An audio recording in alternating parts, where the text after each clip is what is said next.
Daremos início neste momento à palestra intitulada Critérios e Procedimentos Legais para Apuração de Haveres. Para conduzir esta palestra, convido ao palco o perito contábil e integrante da Comissão de Estudos e Normatização de Perícias do CRC Santa Catarina, o contador Silvio Parodi Oliveira Camilo, e o palestrante, o advogado Marcos Andrei de Souza.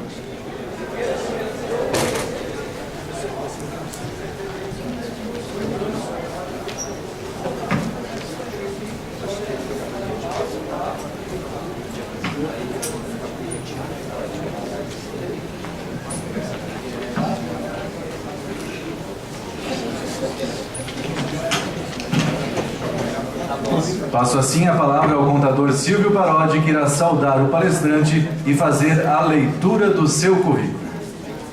Boa tarde a todos e a todas aqui presentes. Primeiramente, registramos aqui a presença do professor Marcos Andrei de Souza, né? Antes de...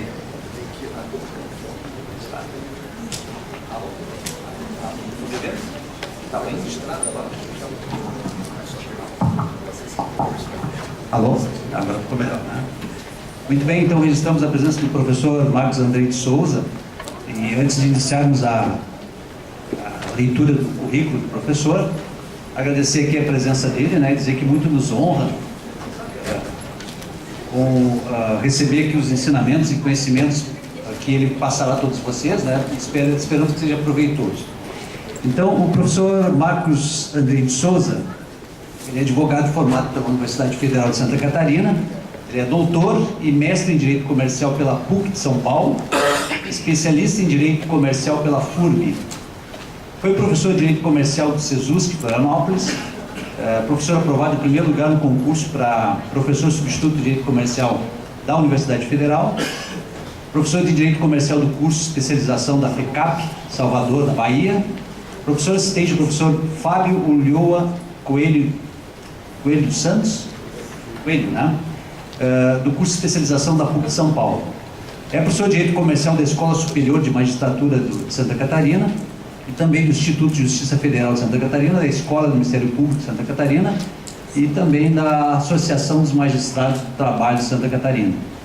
Também é professor convidado da Academia Judicial do Tribunal de Justiça de Santa Catarina e da Escola Superior da Advocacia da OAB de Santa Catarina e de São Paulo. É membro do Instituto de Direito Societário Aplicado e presidente da Comissão do Direito Empresarial da OAB Santa Catarina. Associado fundador do Instituto de Recuperação de Empresas. Obviamente aqui está o currículo bastante tímido do professor, ele tem uma experiência bastante importante, né, e vasta, que aqui não está consignada, né? E também o professor também escreve livros, é autor de livros, e juntamente com o professor Fábio Ulloa Coelho, né? Então passo a palavra ao professor Marcos Andrei de Souza, que nos brindará com a palestra de critérios e procedimentos legais para apuração de haveres. Professor, fique à vontade. Bom, boa tarde a todos. Agradeço muito aí o convite, através aqui da pessoa do Dr. Silvio e também do seu presidente.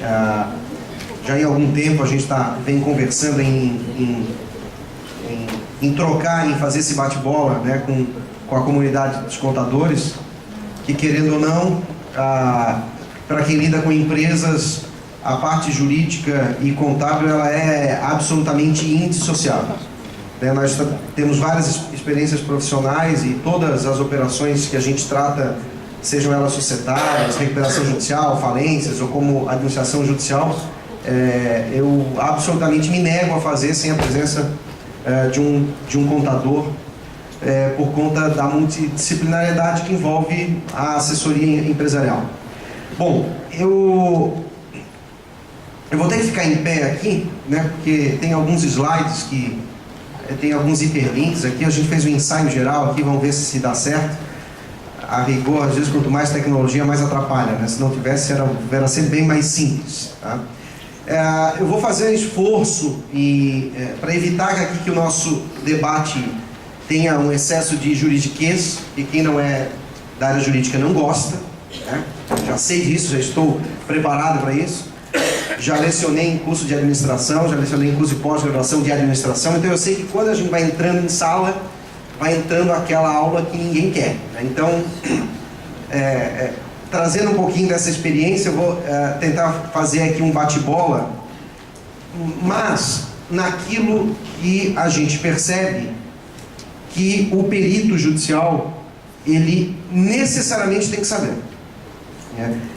Porque o legislador brasileiro, ele está a cada vez mais a uma tendência, e acho que essa tendência ainda não acabou, ainda está numa ascendente, de fixar critérios legais que estabelece aí as arestas e consequentemente o caminho que necessariamente o perito tem que trilhar.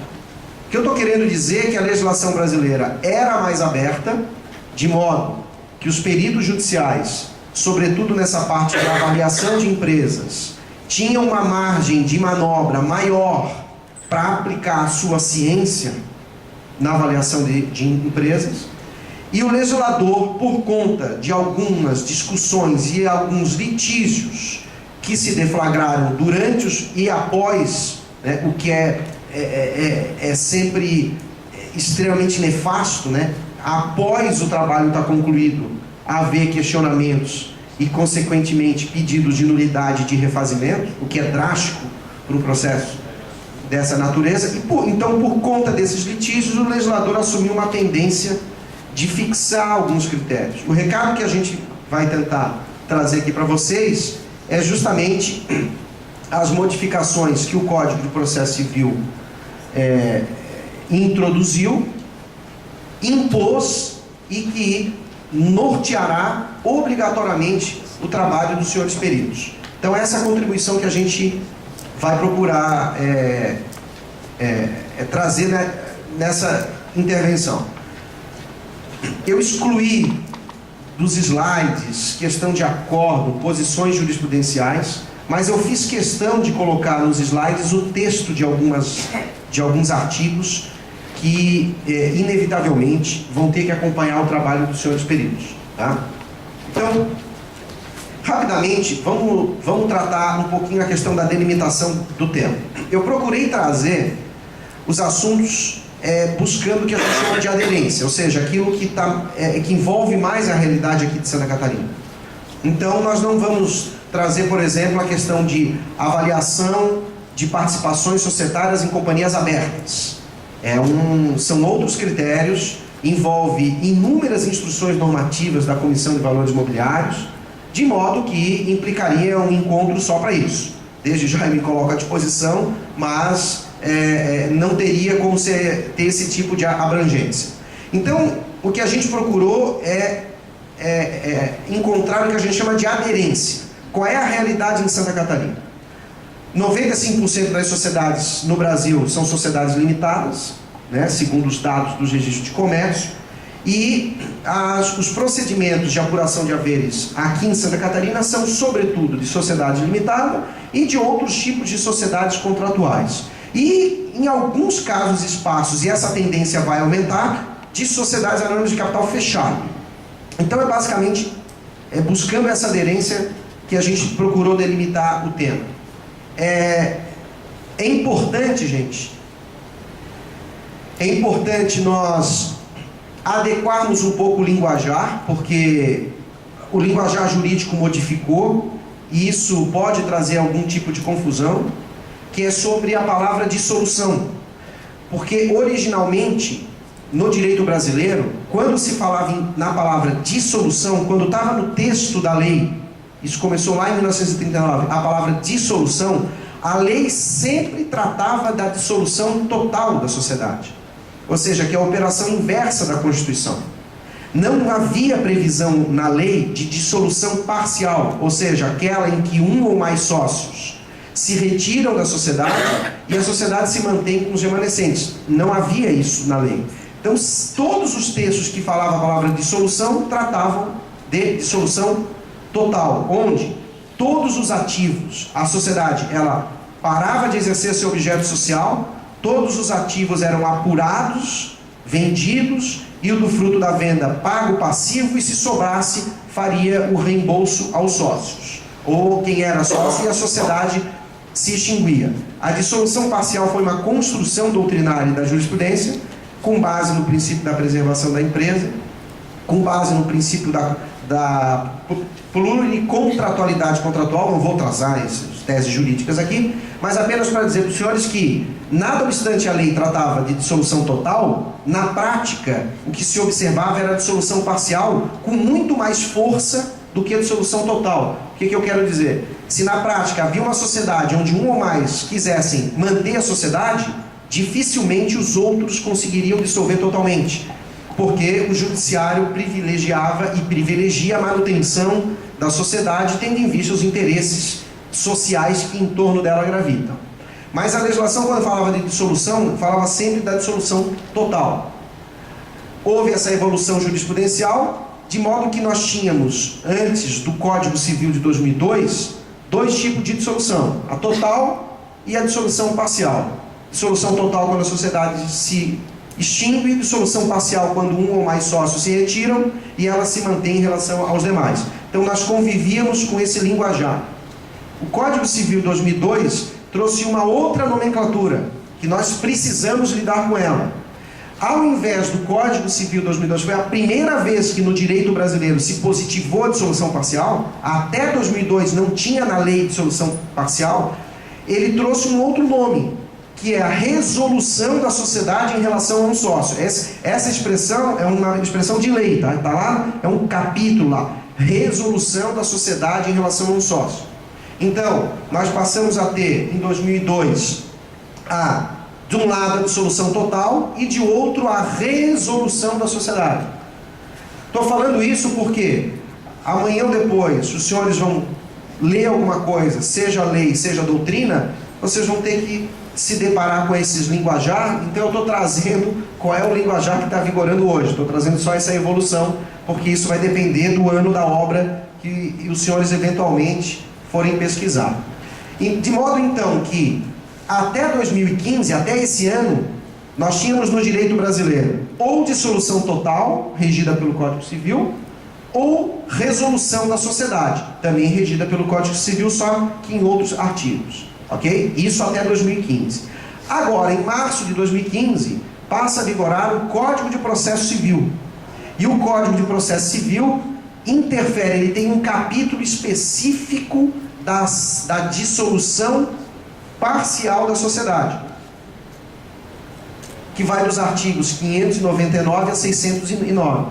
O legislador usa a expressão dissolução parcial. Ele resgatou aquele linguajar doutrinário e jurisprudencial diante do Código Civil de 2002. Resumindo, o que interessa é o resultado final dessa confusão toda. O que nós temos hoje? Nós temos, então, dissolução total e dissolução parcial. Pronto, a nomenclatura adequou, tá? Eu faço questão dessa evolução, repito, sob o receio de, em algum momento, em alguma pesquisa, em algum trabalho profissional, vocês se depararem com a palavra resolução.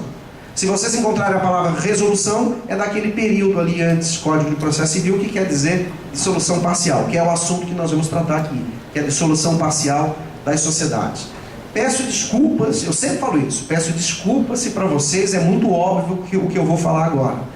Mas eu vou falar porque essa confusão a gente encontra muito na prática, muito, em diversos âmbitos de profissionais, através dos contadores, advogados e também juízes. A diferença entre dissolução parcial e cessão de cotas. Desculpa se isso é muito óbvio. A cessão de cotas, na cessão de cotas, nada mais é do que o proprietário de cotas ou de ações transferir essas cotas e essas ações para outro titular. O que ocorre nesse caso? Uma simples substituição de sócios. Agora, o capital social e o patrimônio social, eles ficam totalmente intactos. A cessão de cotas não interfere absolutamente nada na pessoa jurídica, na sociedade. o valor dessa transferência, quem é o vendedor? É o cotista ou acionista, e quem é o comprador? É o novo cotista e o novo acionista. O preço é um preço de mercado, um preço de venda, negociado entre as partes, independe de qualquer apuração. A apuração pode servir apenas para dar um parâmetro de preço, mas não é uma fixação legal, porque é um negócio jurídico que envolve apenas os sócios. Diferente da dissolução parcial. A dissolução parcial é quando um ou mais sócios se retiram da pessoa jurídica, mas as suas cotas não são transferidas para outrem. As suas cotas deixam de existir. Então, inevitavelmente, acontece uma diminuição, uma redução do capital social, e o valor que o sócio que se retira recebe não é o valor de venda das suas cotas para outrem, mas é um valor pago pela pessoa jurídica ao sócio que se retira. Então, na cessão de cotas, aqui está o contrário, eu vou ter que... Desculpa. Na cessão de cotas, a manutenção do capital social, e na dissolução é a redução. Houve uma troca naquele primeiro ali. E na dissolução parcial, o pagamento é feito pela pessoa jurídica, e na cessão de cotas, o pagamento é feito pelo adquirente. Como eu vou deixar essa exposição aqui, depois eu vou só trocar essa fase aqui, tá? Então, nós estamos tratando de dissolução parcial. Quando que essa dissolução parcial acontece? Em caso de retirada. E aí agora vamos entrar um pouquinho na juridiquês, porque é importante que os senhores comecem a se acostumar com esse linguajar, porque muda muito o trabalho do perito, dependendo da hipótese. A gente depois vai mostrar por quê. Retirada é quando o sócio espontaneamente quer sair da sociedade, ele quer se retirar da sociedade. Recesso também, ele quer se retirar da sociedade, mas porque houve um motivo jurídico para ele se retirar da sociedade. Por exemplo, quando houve uma modificação no contrato social com a qual ele não concorda. Então ele exerce o que a gente diz de direito de recesso. Ele tem o direito de se retirar da sociedade. Uma diferença básica é que a retirada, ela é imotivada. E ela acontece em determinadas hipóteses. Por exemplo, quando eu estou falando de uma sociedade de prazo indeterminado. Ninguém é obrigado a ficar eternamente contratado. Então, como a sociedade é por prazo indeterminado, o sócio que está descontente, simplesmente porque não quer mais brincar dessa sociedade, ele pode imotivadamente sair da sociedade. Agora, um outro exemplo. Quando eu estou diante de uma sociedade de prazo determinado, se o sócio quiser sair antes do prazo, ele tem que ter uma justa causa para sair. Essa retirada por justa causa é que é o direito de recesso. Então, há necessidade de se verificar qual é o motivo jurídico. Então, na lei das SAs, esse motivo está lá no artigo 136 da lei das SAs. No Código Civil, está no artigo 1077 do Código Civil, para a sociedade limitada. Então, quando que o sócio tem o direito de exercer por recesso? Se for uma sociedade por prazo indeterminado, essa discussão é inócua, porque ele não precisa de motivo para sair. O falecimento deixa de ser sócio, né? A pessoa, o sócio que faleceu deixa de ser sócio. E a exclusão é a operação inversa. É quando os outros sócios querem retirar um sócio que não quer sair. Então há todo um trâmite, a gente vai ver como funciona essas hipóteses. A questão de separação não é motivo, é uma discussão jurídica, mas acho que não é o nosso fórum aqui. A gente vai entrar no juridiquês que não interfere para o nosso tema.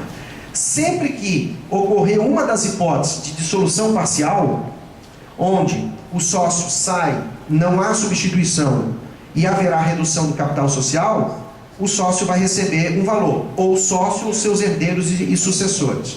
Qual é o valor que o sócio recebe em caso de dissolução parcial? Como não há dissolução total, na dissolução total o bem é efetivamente vendido, e aí eu tenho um dinheiro, e esse dinheiro é efetivamente pago, e o que sobrar é efetivamente reembolsado, é tranquilo. Eu não preciso nem fazer cálculo. O que precisa fazer é praticar os atos de apuração do ativo e satisfação do passivo. Na dissolução parcial, isso não ocorre efetivamente, Os bens da pessoa jurídica não serão efetivamente vendidos, as dívidas efetivamente pagas, porque senão a sociedade vai acabar. Então, há necessidade de simular, vamos assim dizer, uma dissolução total e aferir quanto que aquele sócio tem direito de receber da pessoa jurídica, e ela se mantém, então, com o seu patrimônio para continuidade do seu objeto social através dos sócios remanescentes. Esse cálculo é que juridicamente a gente chama de apuração de haveres. O que é apuração de haveres, então? É a aferição da participação societária do sócio que se retira e que será pago pela pessoa jurídica, o sócio que se retira, ou a seus herdeiros e sucessores, se eu estiver falando de falecimento de sócio. A apuração de haveres, quando ela é extrajudicial, ela não é tão conflituosa. O senhor perito, os senhores, se forem contratados por uma situação que não é judicial, os senhores têm uma abertura maior para exercer as suas ciências, né? Ou seja, porque é uma tecnologia avaliar empresa. Um adota uma técnica, outros outra. Determinados ramos de atividade adotam uma técnica, outros ramos adotam outra. E fluxo de caixa descontado, e etc, etc. Então, isso é uma ciência que quem é do jurídico não se mete, ou pelo menos não devia se meter, né? E é uma ciência própria que os senhores, então, exercem. Agora, quando o procedimento é judicial, ou seja, quando a apuração de haveres, quando a dissolução da sociedade se deflagra em juízo, essa apuração de haveres, o valor a ser aferido não é determinado pelas partes, porque quem fica quer pagar menos e quem sai quer receber mais. Então, este é o grande conflito societário de solução parcial. E como o juiz não sabe fazer, ele nomeia um perito. Então, aqui a importância, a nossa contribuição hoje. As perícias, quais os critérios legais e procedimentais para a apuração de haveres. Ou seja, quando um dos senhores forem nomeados peritos para avaliar a participação societária de um sócio que se retirou da sociedade, e a sociedade vai se manter em relação aos demais. O Código... Hoje a legislação brasileira, como eu falei, está tentando amarrar cada vez mais essa apuração de haveres. Isso não era assim. Vamos ver um pouquinho de história para a gente entender. E esse pouquinho de história é útil caso os senhores forem pesquisar alguns precedentes. Eu tenho um trabalho para fazer, eu vou ver um pouco o histórico do que aconteceu para tomar algum tipo de referência. Vamos só lembrar que a sociedade limitada no Brasil, ela passou a ser regida em 1908, era o decreto, 1919, o decreto 3.708 de 1919. Era uma lei com 18 artigos, uma lei curtinha, que regulava 95% das sociedades no Brasil, uma lei curtinha, pouquíssimos artigos, o que para uns era objeto de crítica. Como que uma sociedade de tamanha relevância no Brasil pode ser regida por um texto tão curto? E outros mostrando que aí está o sucesso da sociedade.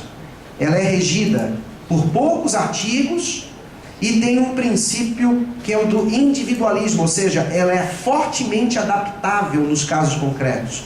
Os sócios conseguem, através das regras do contrato social, estabelecer as suas próprias regras societárias.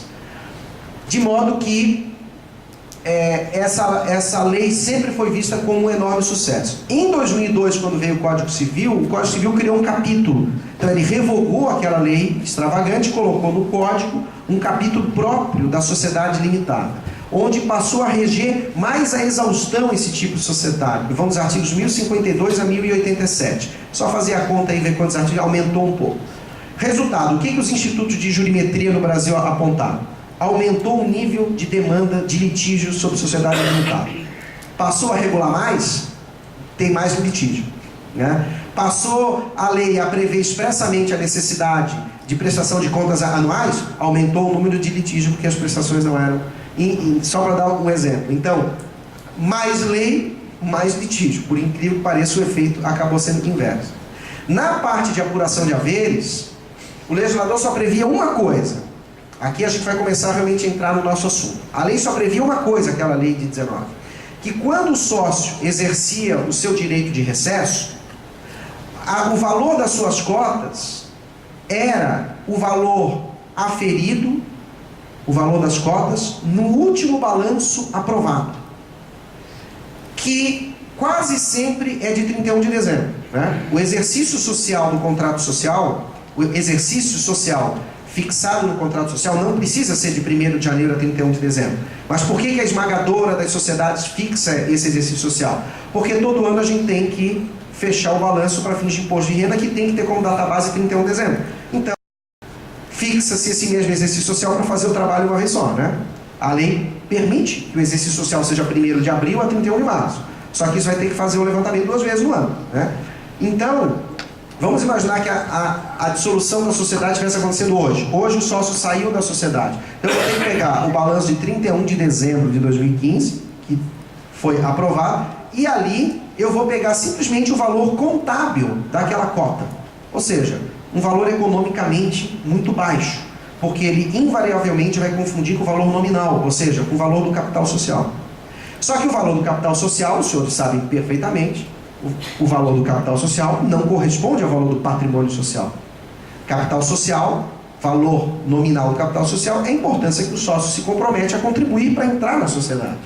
A partir dali, aquele valor que os sócios contribuíram passa a ser trabalhado pela sociedade e através do patrimônio, o patrimônio é mutante. Diariamente ele aumenta ou diminui conforme sucesso ou insucesso. Então o valor do patrimônio não se confunde com o valor do capital social. Só em uma hipótese, no ato da Constituição, se os sócios integralizaram à vista.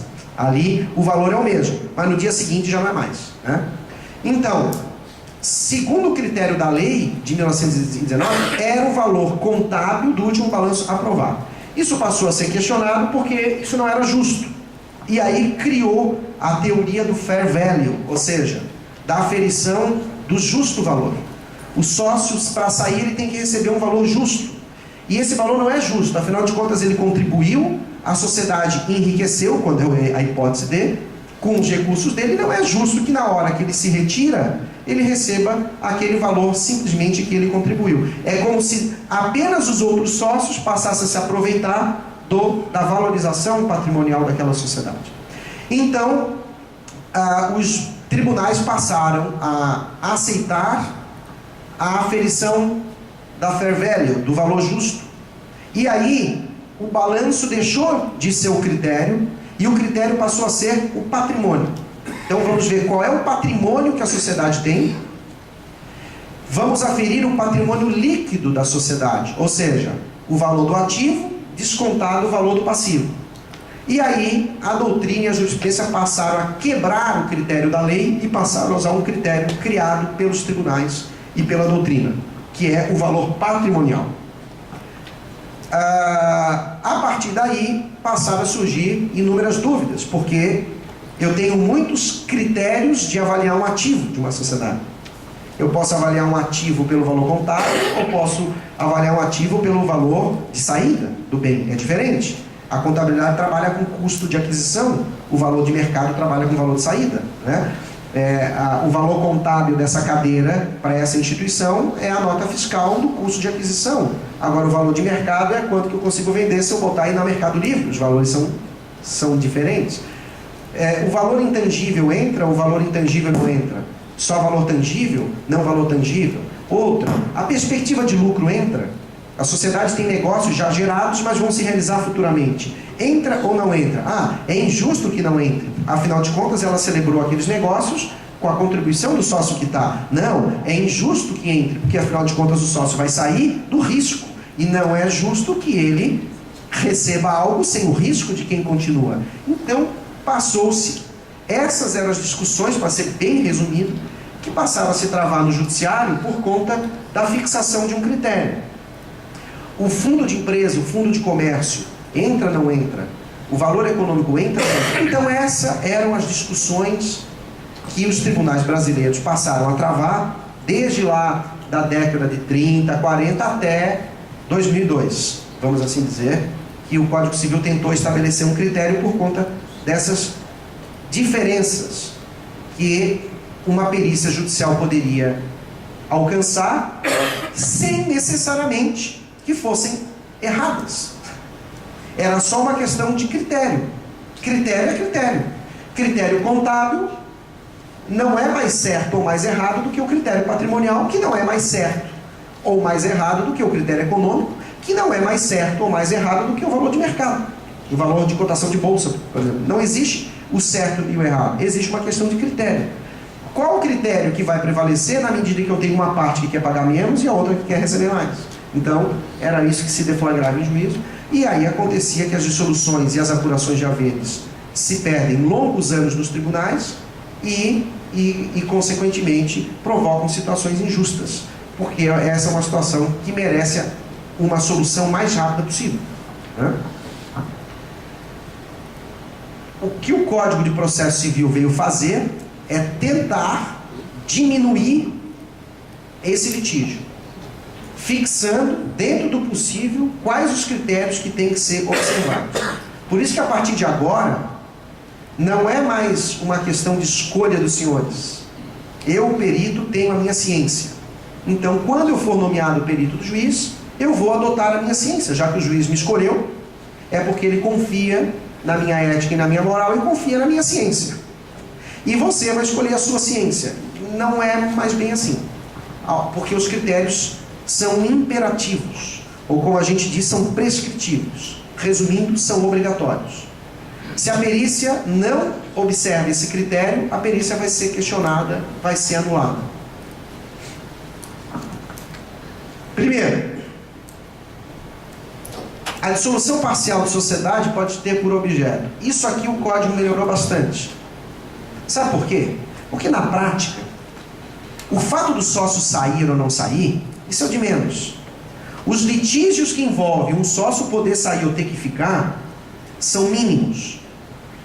A esmagadora maioria dos litígios, mas esmagadora mesmo, quase 90% dos litígios que existem, é na aferição do valor. Quanto que o sócio que saiu vai receber? Aí é que o pau come. Não é se vai sair ou não vai sair, isso aí não muda nada. Então o que o Código fez? Ele fez o seguinte, a ação de dissolução de sociedade, ela pode ter só uma função: sair ou não sair. Ou só outra função: quanto que é? Ou as duas, quando o problema está os dois. Eu vou dar um exemplo quando está os dois. É quando se vai expulsar o sócio. O sócio quer ficar na sociedade, os outros querem que ele seja expulso. Tem que encontrar uma justa causa. Essa justa causa existe ou não existe? Então tem que discutir, há ou não há justa causa, aí decide, vai sair e aí apura, né? Mas quando o sócio quer sair, gente, eu quero ir embora, é prazo indeterminado, um olha para o outro, a gente não tem como deixar. Tá bom, amigo, pode ir, a porta da rua é ali. Aí, tá bom, e agora? Qual é o valor do cheque? Bom, aí começa a briga. Então, sair ou não sair, não é briga. Então, a ação pode ter por objeto só a apuração de haveres. Depois vocês vão entender por que eu estou falando isso. A resolução da sociedade empresária contratual ou simples. Vocês estão vendo ali em azul? Aí o colega lá vai isso, no hiperlink. Veja, rapidamente, quais são os tipos societários no Brasil. Sociedade de não personificada e personificada. Sociedade em comum é aquela que não é registrada. Em conta de participação é o tipo de sociedade específica. As sociedades que têm personalidade jurídica, aquelas que são registráveis, se dividem em simples e empresário. As empresárias podem ser limitadas como anita simples, nome coletivo, como incorporações de sociedade anônima. E a simples pode adotar qualquer tipo de sociedade empresária, com exceção de comandita por ações de sociedade anônima. Pronto, falei em 10 segundos, algo que poderia falar em 2 horas. Onde é que eu estou querendo chegar? O que eu estou querendo chegar para os senhores é o seguinte: as sociedades por ações e a sociedade anônima não são sociedades contratuais. As sociedades por ações, que é a comandita por ações e a sociedade anônima, são sociedades institucionais. Não são sociedades contratuais. Elas não nascem através de um contrato social. Elas nascem através de um estatuto social. Que para ser acionista ou não, você não precisa mudar o estatuto. Você precisa aderir ou desaderir ao estatuto. Simplesmente com a transmissão de uma ação. Quando você compra uma ação de uma SA, você não assinou o estatuto, nem assinou o contrato. A partir do momento que você comprou, você aderiu às regras do estatuto. Certo? Então, a dissolução parcial tratada no Código Civil, de regra, é para as sociedades contratuais. e não para comandita por ações e não para sociedade anônima, embora vai ter uma exceção que eu vou traçar, ok? Podemos voltar para o...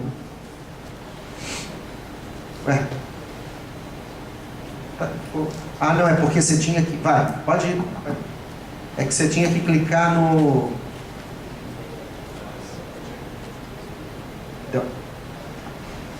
Então, a resolução da sociedade empresária contratual ou simples, em relação ao sócio falecido, que é uma hipótese, excluído é outra hipótese, ou que exerceu o direito de retirada ou recesso, aí eu vou pedir para ele clicar no hiperlink, direito de retirada.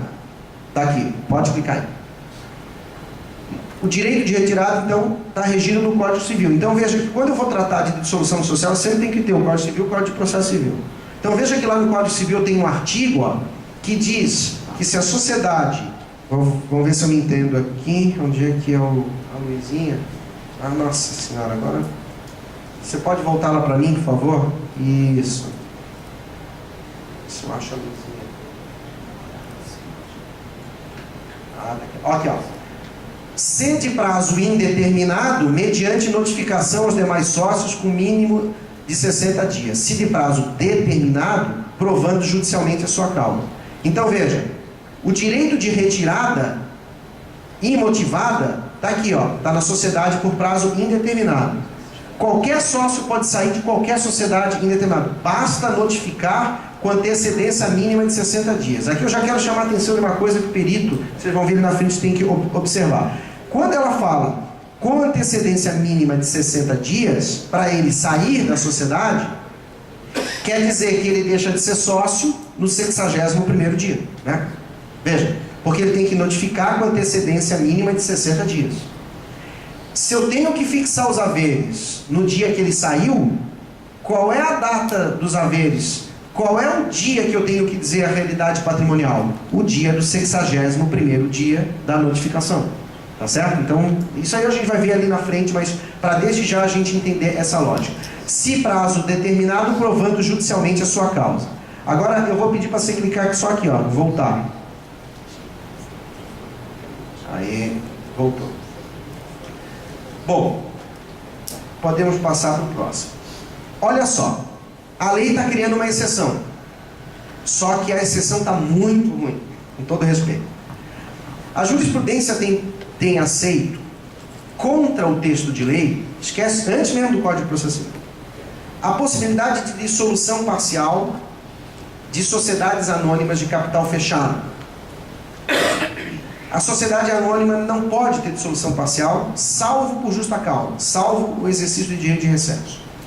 Mas um advogado de São Paulo, falecido, Dr. Renato Ventura, criou a seguinte tese: existem certas sociedades que o nome até pode ser sociedade anônima, mas na prática é uma limitada metida besta. Por quê? É uma sociedade familiar, cunho altamente personalista. As ações, você não consegue vender essa participação societária, ela não tem liquidez nenhuma no mercado, porque ela tem uma característica personalista. Essa sociedade só é anônima no nome, mas o vínculo entre os sócios e sócio-sociedade é puramente sociedade personalista. De modo que, nessas hipóteses, é injusto não permitir que o sócio possa se retirar. Ele criou essa tese e ela passou a ser aceita nos tribunais. Ela é uma tese estreita. Não significa dizer que pode ter dissolução parcial de SA. Não, nessas hipóteses. Aí a discussão fica quando essa hipótese está configurada ou não. O que o Código do Processo Civil tentou fazer é tornar isso uma lei. Ou seja, as sociedades anônimas de capital fechado, quando demonstrado por acionista de 5% ou mais, o problema é aqui, ó, que não pode preencher seu fim. O que é não preencher seu fim? É uma dúvida enorme. Eu conversei com o professor Fábio e o professor Marcelo Guedes Nunes, que foi o que redigiu isso aí. Disse: Marcelo, pelo amor de Deus, onde é que vocês quiseram chegar nesse troço aqui? O que é não pode preencher seu fim? Ele me confidenciou uma coisa que me deixou bastante preocupado. Ele disse assim: Marcos, quando a gente redigiu a lei, o texto não era esse. Quando ele foi para o Congresso, lá, quando entrou em vigor, eles mudaram a lei, o texto, e o texto saiu dessa maneira: que não preencher seu fim. O que é não preencher seu fim? É a sociedade que não exerce o seu objeto social? É a sociedade que não exerce atividade econômica? Já que toda sociedade tem fins econômicos, se não tem fins econômicos é associação, o que é não exercer seu fim? Então, está uma grande dúvida que a jurisprudência vai ter que decidir. O que eu estou querendo dizer para os senhores é que não se espantem se um dia os senhores forem nomeados peritos para apurar os haveres de uma sociedade anônima de capital fechado. Porque o juiz, naquela hipótese, vislumbrou que se enquadrou nesse dispositivo legal e é a hipótese de apuração de haveres. Aqui, alerta. Se o juiz não fizer, cabe aos senhores fazer. Que é o seguinte: os critérios de apuração de haveres das sociedades contratuais são esses que a gente está vendo nesse capítulo do Código de Processo Civil. Mas os critérios de apuração de haveres de SA está na lei das SAs. E agora? Qual dos dois tem que prevalecer? Falei com o Marcelo, pô, Marcelo, você devia ter dito, não, mas é óbvio. Se a gente está falando dessa hipótese extrema, então tem que ser do Código de Processo Civil. Isso é você que está dizendo, mas na prática alguém vai questionar. Se o outro critério é melhor que esse e esse é melhor que o outro, é evidente que a parte vai questionar. Então aqui é um litígio que tem que ter. A ideia que eu dou para os senhores é o seguinte: não comece uma perícia se o juiz não fixar o critério, porque é isso que o Código está querendo dizer. Cabe ao juiz, antes de começar a apuração de haveres, fixar a data da resolução e que critério tem que ser observado. Porque senão a perícia é inócua. E são situações que eu já percebi na prática várias vezes. O juiz começou numa ação de dissolução, no curso da ação, nomeia um perito, o perito começa a perícia termina, de repente a ação é julgada. Quando julgou a ação, eu estava do lado de lá e disse, não, tá bom, paga o valor da perícia. Não, excelência, por quê? O senhor determinou a perícia no curso do processo, e o processo acabou agora. Ele deixou de ser sócio agora. Se ele deixou de ser sócio agora, aquela perícia não serve para nada, porque ela tomou por uma database anterior, tá vendo? Foi feito trabalho, foi gasto, e ela não serve para nada. Então eu estou dando um exemplo para vocês do que significa iniciar e terminar uma perícia sem uma fixação prévia de critérios. Ela pode simplesmente não servir para nada. A ação pode ser proposta pelo espólio do sócio falecido, quando se tratar de falecimento. O hiperlink ali do número 1 qual é o artigo do Código Civil que trata de falecimento de sócio? Pelos sucessores após concluir a partilha. O que eu estou querendo dizer é o seguinte: esse inciso 1 e 2. Tem duas hipóteses quando o sócio falece. O contrato e a lei estabelecem esses critérios. Quando um sócio falecer, hipótese 1, os herdeiros se tornam sócios. Hipótese 2, os herdeiros não se tornam sócios. Se eles se tornam sócios, a sociedade se mantém com eles. Se eles não se tornam sócios, aí tem que apurar os haveres para pagar os herdeiros e os sucessores. O que diz a lei? Vale o que está no contrato social. O contrato social é que vai dizer se os sócios, se os herdeiros e os sucessores serão sócios ou não. E se o contrato não fala nada? Artigo 1028 do Código Civil, liquida, não entra. Ou seja, a lei brasileira, na parte de falecimento, reza que o estranho só entra na sociedade se os sócios quiserem. Se os sócios não quiserem, o estranho não entra na sociedade e recebe os seus haveres. Juiz, acertaram no valor? Não. Juiz, nomeia um dos senhores, para os senhores fazerem a apuração de haveres do sócio que faleceu. Está aqui um exemplo de apuração de haveres. A data da resolução é fácil, né? É a data em que ele se foi, né? Desde que não esteja no avião da Malásia, que ninguém descobre até hoje, não tem data de resolução, né? A ação pode ser proposta pela sociedade, se os sócios sobreviventes não admitir, tudo bem. Todas essas hipóteses aqui, do 1, 2, 3 em caso de falecimento, pelo sócio que exerceu o direito de retirada ou de recesso, ou pela sociedade no caso de expulsão, tá? No caso de exclusão extrajudicial. Eu apenas queria pedir que fosse aberto o hiperlink desse item 5 aqui, ó. Porque o item 5, ele trata qual é a maneira de expulsar um sócio sem precisar promover uma ação em juízo. Ou seja, a gente chama de exclusão extrajudicial. É possível, desde que a decisão seja da maioria, consequentemente, se quer expulsar o majoritário, só judicialmente. Por quê? Porque eu não tenho já o primeiro requisito da extrajudicial. Vocês entenderam? O primeiro requisito para tirar um sócio sem precisar ir para a justiça, que é expulsar um sócio, o primeiro requisito é que seja uma adesão da maioria. Então, se eu sou minoritário, eu já não tenho o primeiro requisito. Para expulsar majoritário, só judicialmente, por justa causa. Segundo, que haja uma justa causa, essa justa causa é extremamente subjetiva, né?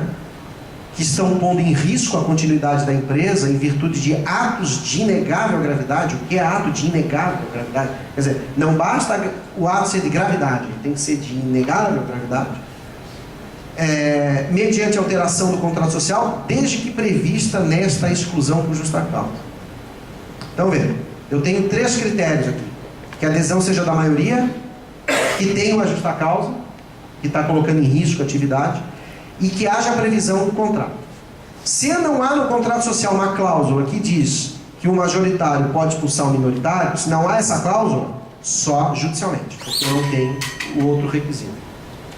E mais, tem que ter um procedimento. Ó. Convoca uma assembleia, uma reunião, especificamente para isso, cientifica o acusado em tempo hábil para permitir seu comparecimento e o exercício do direito de defesa. Então, como é que funciona na prática? Os majoritários querem expulsar um sócio minoritário. Então, convoca ele para uma reunião, diz, ó, a gente quer te expulsar por este motivo. Ele vai nessa reunião, contrata o Marcos, né? Paga uma nota, fazer uma defesa caríssima. Ele chega lá naquela reunião com a defesa, eu não mereço ser expulso por causa disso, e é posto em votação. O que você votou? Por sair. Votou por sair, votou por sair, votou por sair. Então, ele está expulso. Né?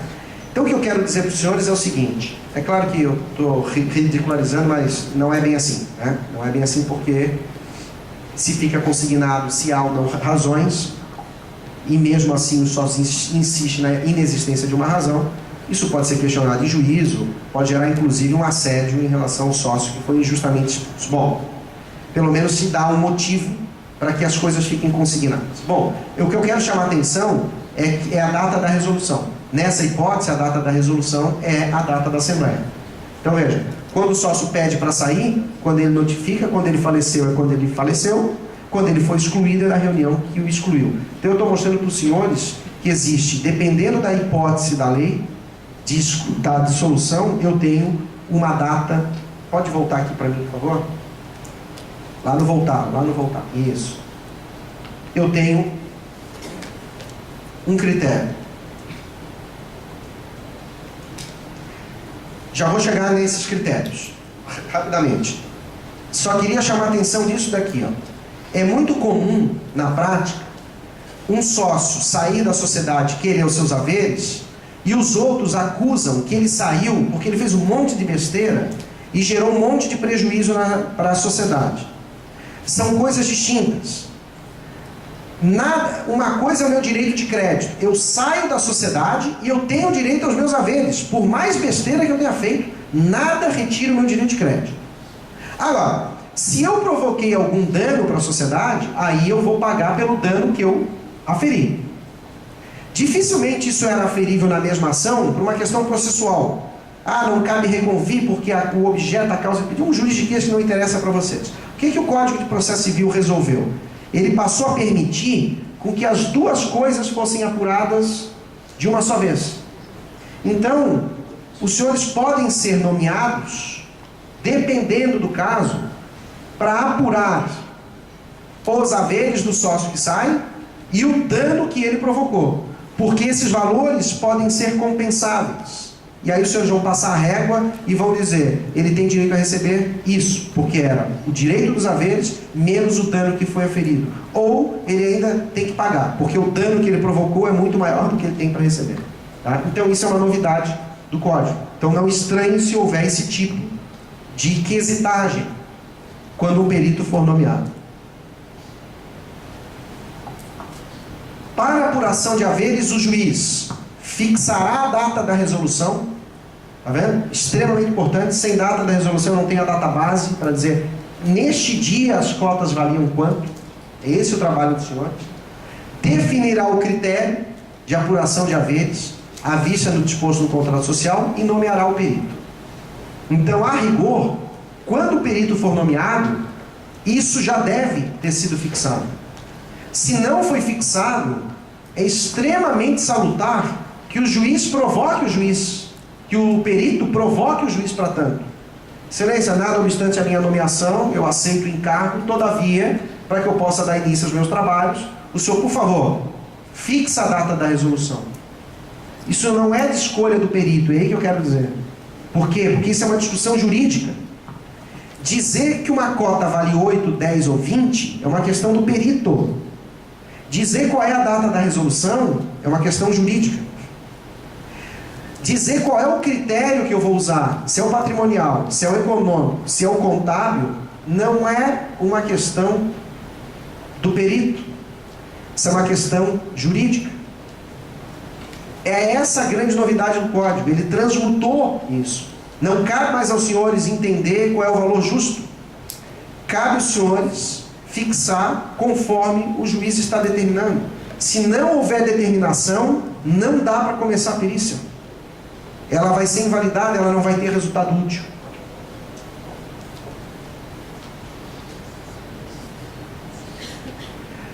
Olha o que diz o 605. Está tudo muito amarradinho. A data da resolução será, no caso de falecimento, a do óbito. No caso de retirada imotivada, o 60º dia seguinte ao do recebimento. Entenderam por que tem essa regra? Lembra que por prazo indeterminado o sócio que quer sair tem que mandar uma notificação com 60 dias de antecedência? Então, no caso de retirada imotivada, por que é o 60º dia seguinte? Porque ele tem que notificar com 60 dias de antecedência. Deu 60 dias, é ali o dia que ele deixou de ser sócio. Se ele faleceu, ele deixou de ser sócio no dia do óbito. Se ele exerceu o direito de recesso, ou seja, que ele não concorda, no dia que ele notifica a sociedade dizendo: eu quero sair da sociedade por justa causa, porque eu não concordo com modificação do contrato social, que é um caso segundo o artigo 1077. Se foi por justa causa, na ação por prazo determinado, lembra, olha só, a sociedade tem 10 anos, eu estou no 5º ano, ele pode sair sem motivo? Não. A gente viu, ele tem que ter um motivo. Então ele entra com uma ação: excelência, eu quero sair porque eu tenho uma justa causa para sair, os sócios não querem me tirar, eles não concordam em ir ali na junta comercial e assinar um contrato para eu sair, eu estou tendo que vir em juízo para pedir que o judiciário me tire dessa sociedade, porque eu entendo que eu tenho uma justa causa. Então a ação vai ter que tramitar, lá no final da ação, no trânsito julgado, é que o juiz vai dizer: sim, você tem direito de sair da sociedade por justa causa. Então, nessa hipótese, é o trânsito em julgado da decisão. Olha como as datas mudam, assim, exacerbadamente. Na exclusão extrajudicial, a data daquela tal assembleia, aquela reunião lá, que foi convocado para se defender, que a defesa não serviu para nada, então eu tenho uma outra data de resolução. Só quero mostrar isso aqui para os senhores, que fixação de data de resolução é uma questão jurídica, de decisão judicial e não de decisão pericial. O perito tem que receber isso pronto. Critérios. Qual é o critério? Os senhores foram nomeados peritos. Tudo bem, é o juiz que vai ter que dizer. O critério é sempre o que está no contrato social. Por isso que eu digo, um contrato social bem feito é aquele que fixa a exaustão. Qual é o critério? Porque ali é o melhor momento. É o momento da lua de mel. E ainda que não seja muito de lua de mel, é uma discussão fácil de alcançar, por incrível que pareça. Porque, veja, a gente está montando uma sociedade. Certo? Está montando. Gente, e se um dia a gente sair? Qual é o critério que a gente vai fazer para quem sair? Vamos fazer, a sociedade está meio prejudicada, então eu acho que quem sai, vamos fixar pelo valor econômico, vamos para receber em 48 meses, aí o outro chega, não, quem sai tem que receber à vista, aí um olha para o outro, mas espera um pouquinho, você já entra querendo sair. Então, é uma discussão, por incrível que pareça, fácil de ter. Os sócios conseguem, na hora que está começando a sociedade, fixar com muita clareza qual é o que é melhor para a sociedade se um dia um resolver sair por alguma razão. Agora, se isso começar a ser discutido quando a coisa já não vai bem, não tem como. Aí o litígio já está deflagrado, não tem como. Então vale o contrato social. Então eu digo, contrato social tem que ter as hipóteses claras. Qual é o critério? Qual é o prazo de pagamento? Tempo, com juros, só com correção, sem juros, de que maneira? E minha sugestão, minha sugestão, o nome do perito. Porque um perito tem um critério, mesmo dentro, um perito, se eu pego 2 peritos e usa o critério do fluxo de caixa descontado, um pode chegar num resultado diferente do outro, porque eu estou trabalhando com cenários. Um entende que a projeção é um, outro entende que a taxa do desconto para trazer a valor presente é outro. Pronto, só ali já deu um valor diferente. Então, quer não ter dúvida nenhuma? Bota o nome do perito no contrato social, você está diminuindo a margem de dúvida sobre o valor que será alcançado. Eu sei que nosso tempo está chegando, mas vamos lá. O que eu quero só chamar a atenção dos senhores é o seguinte: hoje, o artigo de lei que está vigorando é o 606 do Código de Processo Civil, porque ele passou a regular inteiramente a matéria que um outro dispositivo legal do Código Civil regulava. E aí eu pediria para que o hiperlink clicasse ali naquele azulzinho ali, ó, critério de apuração de haveres. Pode ir para o próximo slide. Ah, não, peraí. Pode ficar aí. Aqui, ó. Olha lá o que dizia o Código Civil. Nos casos que a sociedade se o valor da sua cota considerada pelo montante efetivamente realizado, liquidar-se-á, salvo disposição do contrato, então sempre o que vale ao contrato social, com base na situação patrimonial da sociedade, a data da resolução, em balanço especialmente levantado. O que a lei quis fazer disso aí? Ela quis mudar, melhorar a lei de 19, que falava que era o critério contábil do último balanço. Ele disse, não, é da data da resolução e um balanço específico. Só que os conceitos ainda estão muito abertos. Porque o que é patrimonial? O que é situação patrimonial? Os juristas, não vocês têm uma margem muito maior de abordagem aqui, mas os juristas entendem que a valoração da cota pode ser nominal, que é o capital social, patrimonial, de mercado ou econômico. O econômico é que afere a perspectiva de lucro dela. Então, por exemplo, o fluxo de caixa descontado, ela está aferindo o valor econômico dela, qual é a capacidade que ela tem de gerar riqueza.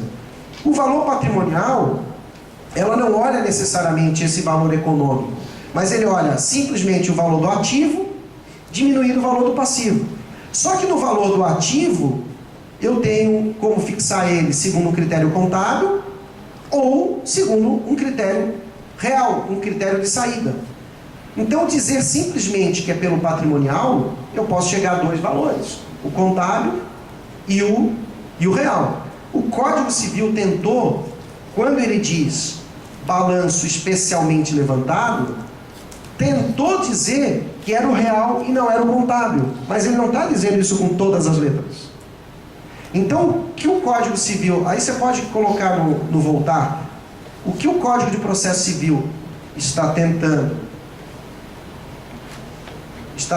trazer é especificar ainda mais os critérios de apuração de haveres, dizendo que é pelo valor patrimonial. Isso se o contrato social não fala. Se o contrato social estabelece a regra, se diz que é o contábil, é o contábil. Se é o nominal, é o nominal. Agora, se o contrato social for omisso, então, o que diz a lei? Esse artigo é o que está vigorando, tá, gente? Código de Processo Civil. Define como critério o valor patrimonial, apurado em balanço de determinação, tomando por referência a data da resolução, e avaliando se os bens e ativos, tangíveis e intangíveis, marcas e etc., a preço de saída, ou seja, não é o contábil, é o valor de mercado dos bens. Quanto que eu vou conseguir no mercado se eu for vender essa cadeira? Hoje não, na data da resolução. Quanto que eu consigo vender estes veículos na data da resolução? Quanto que eu consigo vender os imóveis na data da resolução? Qual o valor do patrimônio líquido na data da resolução pelo preço de saída, não pelo preço de entrada? Ou seja, não são os balanços, as demonstrações financeiras que o perito vai levar em consideração. É valor de mercado de bens. Além do passivo, também a ser apurado dessa forma. Então veja, os senhores, que o legislador brasileiro, daquele conceito aberto, ele está, a cada legislação que vem tratar a matéria, ele procura dirimir, regular cada vez mais os critérios de apuração de haveres. Para quê? Para dar mais previsibilidade para a sociedade e para os sócios. Esse é o interesse. E para diminuir os litígios, se deve ser um, se deve ser outro, porque isso delonga a solução e isso economicamente é nefasto. Então, o que eu queria chamar a atenção dos senhores, basicamente, ainda vou falar alguns problemas que nós vamos ter, mas, basicamente, a dissolução parcial, quando que incide a apuração de haveres, nessas hipóteses, quero chamar a atenção dos senhores que cada hipótese de apuração de haveres tem uma data de resolução diferente. Esse é o grande recado que eu queria dar. Então, cada hipótese é uma situação diferente: saída, retirada imotivada, exclusão e falecimento. Cada uma tem uma data de resolução diferente. E a questão dos critérios, que o legislador procurou dirimir, diminuir a margem de dúvidas quanto aos critérios, dando sempre em ênfase, sempre em primeiro lugar, o contrato social. E se o contrato social for omisso, é o patrimonial real, ou seja, o de saída, da data da resolução, para pagamento em 90 dias após a liquidação. Essa é a regra aqui. Uma vez apurados os haveres do sócio retirante, serão pagos conforme o contrato social. E no silêncio deste, nos termos do artigo 2º, o parágrafo 2º do 1031, que é 90 dias a contar da liquidação. Desde já a gente percebe que, se uma sociedade não regular no contrato social, a dissolução parcial pode quebrar a sociedade. Imagina hoje, em um momento de crise desse, nós simplesmente apurarmos o valor do patrimônio líquido de 30% da sociedade, não uma ceifada em 30% do PL para pagar um sócio que quer sair. Às vezes a sociedade não vai se sustentar. Então, não regular no contrato social significa ter a obrigação de pagar os haveres de um sócio que se retira em 90 dias da apuração do valor da liquidação. A sociedade não se sustenta. Então, cada vez mais o contrato social assume essa responsabilidade, essa importância.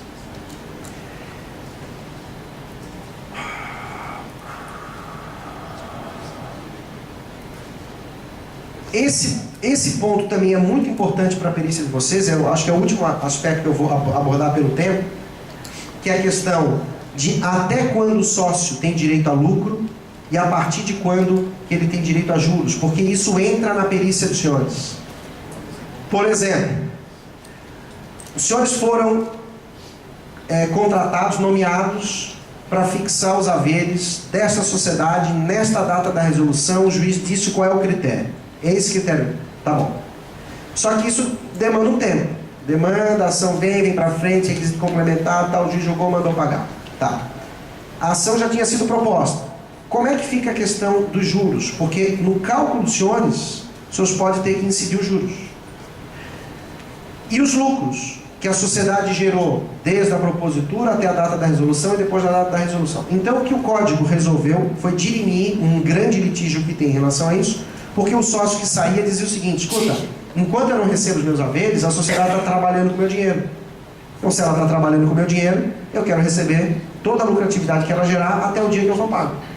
Ah, não, mas você saiu, eu estou no risco sozinho, então eu não posso. Enfim, o Código resolveu essa questão da seguinte forma: até a data da resolução, aí a gente viu que a data da resolução muda caso a caso, até a data da resolução, integra o valor devido ao ex-sócio, ao espólio, aos sucessores, a participação dos lucros ou juros sobre capital próprio, declarados pela sociedade, e, se for o caso, a remuneração como administrador.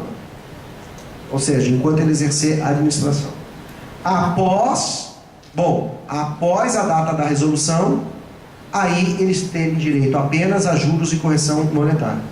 Então, veja bem, senhores. Teve lá uma perícia, vou tentar agora ser rápido. Teve lá uma perícia que os senhores foram nomeados porque um sócio faleceu e a sociedade não pagou os haveres por espólio. Então o espólio entrou com uma ação de apuração de haveres. Eu quero os haveres das ações, das cotas do meu pai que faleceu. Então, fixa a data da resolução. Qual é? A data do óbito. Os senhores têm que aferir qual é o valor patrimonial da sociedade naquela data. Além de apurar os haveres, os senhores vão acrescer ao valor devido a eles todo o lucro que foi gerado pela sociedade até aquela data. Só que os senhores concluíram essa perícia um ano depois do evento. O falecimento aconteceu no ano passado. E os senhores estão fazendo uma perícia com data de hoje. Então os senhores vão colocar os juros desde a data da resolução, que é a data do óbito. Então, os senhores vão ver o valor patrimonial da sociedade, mais lucro até aquela data, mais juro e correção até hoje. Só para dar um exemplo do que hoje compõe uma perícia de apuração de haveres, conforme data e critério que foi definido pelo juiz. Ok? Rapidamente, algumas questões que ainda vão surgir, para a gente encerrar. Tá? Não vou resolver todos esses problemas.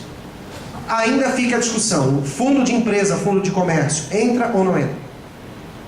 O fato da lei ter colocado tangíveis e intangíveis, entra ou não entra? Porque a discussão existe segundo aquela tese que diz que qualquer perspectiva de lucro futura não deve entrar porque é injusto, porque eu estou tirando o sócio do risco. Não faz sentido ele participar hoje de algo que não sabe se vai acontecer, porque é um risco da atividade empresarial e os únicos que ficam com risco é quem remanesce.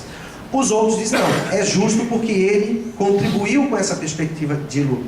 Então, a jurisprudência é majoritária de que o fundo de comércio ele entra, o sobrevalor, o sobrepreço daqueles entra, e eu acho que com essa disposição do Código Civil, colocando tangíveis e intangíveis, a tendência é ainda mais que se inclua. Ainda existe a discussão sobre sociedades profissionais intelectuais, por exemplo, escritório de advocacia, que há uma tendência da jurisprudência de que não entre. Então, por exemplo, eu tenho os contratos futuros, os contratos ad êxito, de que isso, o escritório de advocacia não tem um elemento de empresa, mas é a capacidade intelectual de cada profissional. Então esse elemento fundo de empresa não existe em profissional. Existe essa jurisprudência firme, tanto do nosso tribunal quanto do Superior Tribunal de Justiça. Então, esse problema ainda existirá, ou seja, entra ou não entra fundo de comércio.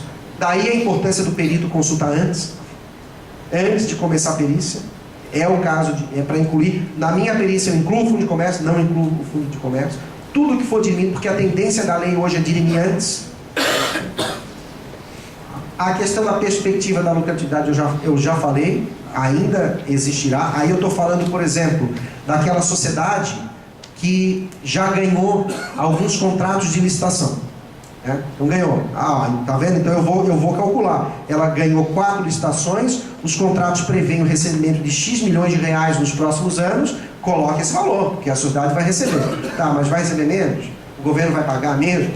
Como é que ela vai concluir? A obra vai ser... E aí, é justo alguém receber hoje uma coisa que não sabe se vai receber ou não? Agora, é injusto, é justo também não receber absolutamente nada e a sociedade...